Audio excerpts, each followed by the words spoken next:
अस्सलाम वालेकुम स्टूडेंट। देखिए मैं आपको ये बताता हूँ, जैसे कि मैंने टेस्ट में बच्चों से ये क्वेश्चन पूछा है और आप अगर ये मतलब आपके जो पेपर्स हैं इनमें देखें आप क्या मिस्टेक कर रहे हैं या क्यों नहीं ये पेपर अटैम्प्ट हो पा रहा, उसके मैं रीज़न आपको बताता हूँ। ये जो फंक्शन दिया हुआ है ना x-1/x-4, ये जो फंक्शन है हमारे पास f(x)=this1। इस फंक्शन में क्या प्रॉब्लम है, सवाल पूछा हुआ है डोमेन बताओ इसकी और इसकी रेंज बताओ। अब देखें फंक्शन की डोमेन और रेंज आपने बतानी है। देखें आपको डोमेन का पहले पता तो हो कि कैसे निकाली जाती है। डोमेन वो कीमत होती है जो पुट करने से नीचे ज़ीरो आ जाए, वो शामिल नहीं होता। तो इसका मतलब ये है कि यहाँ नीचे ज़ीरो नहीं आना चाहिए, तो वो चीज़ निकाल दें तो वो डोमेन होती है। अब आप समझ लें कि x यानी हम ये कहना चाहते हैं कि x-4 = 0, तो x=4। तो इसका मतलब है x is not equal to 4 आना चाहिए, क्योंकि अगर मैं 4 रखूँगा तो नीचे ज़ीरो हो जाएगा। तो डोमेन का ये मतलब होता है, डोमेन के दो मतलब होते हैं, नंबर एक नीचे ज़ीरो ना आ जाए और नंबर दो आयोटा ना आ जाए। तो इसमें देखें आयोटा तो पॉसिबल नहीं है, आयोटा उन सवालों में आता है जिनमें अंडर रूट होता है, इस सवाल में अंडर रूट नहीं है, तो लिहाजा इसमें खाली देखेंगे नीचे ज़ीरो किस वैल्यू के लिए आ रहा है। तो सपोज़ हमने कहा x-4 के लिए आ रहा है, तो इसका मतलब 4 जो है उसको छोड़ के बाकी सारे रियल नंबर जो हैं वो यहाँ रख सकते हैं।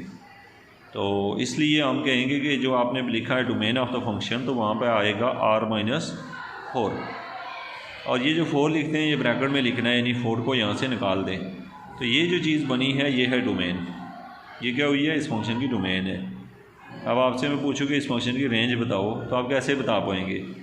तो डोमेन तो आपने बता दी कि वो कीमत जो नीचे पुट करने से ज़ीरो दे दे, तो वो कीमत बीच में से निकालनी पड़ती है रियल नंबर में से। अब एक और सवाल है, रेंज बताएं।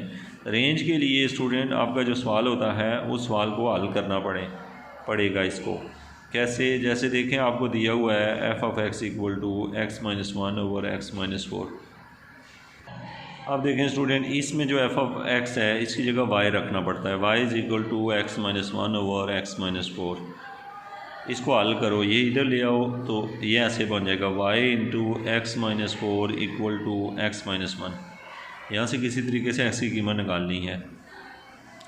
तो जो अब x की कीमत निकालते हैं तो वो ये होगी क्या, y(x-4y) = x-1।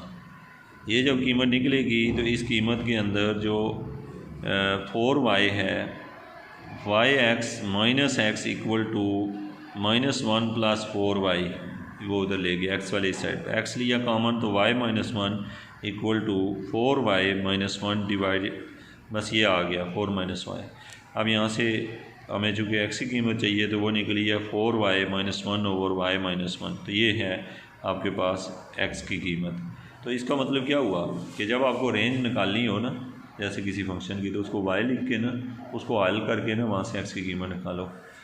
जब x की कीमत निकाल लेते हो ना, तो वो कीमत जो ज़ीरो पुट करने से नीचे ज़ीरो दे वो रेंज में नहीं आती। तो इसका मतलब है 1, y की जगह 1 नहीं रख सकते जो कि नीचे ज़ीरो आ जाएगा। तो इसका मतलब है इसकी जो रेंज होगी, जो इस सवाल की रेंज होगी वो क्या होगी, इसकी रेंज बताएं क्या होगी। आप कहेंगे सारे रियल नंबर 1 को छोड़ के। तो ये इसकी रेंज है और डोमेन इसकी है सवाल की r में से ये। लेकिन जब हमें 1 को छोड़ते हैं तो यहाँ ब्रैकेट में डालते हैं 1 एक एलिमेंट होता है, इसको हम छोड़ देते हैं। तो आपको क्या सीखने को मिला यहाँ पे, आप लोगों ने यहाँ से ये लर्न किया कि देखें डोमेन और रेंज में गलती ना करें, इसको ठीक करें अपने सवाल को।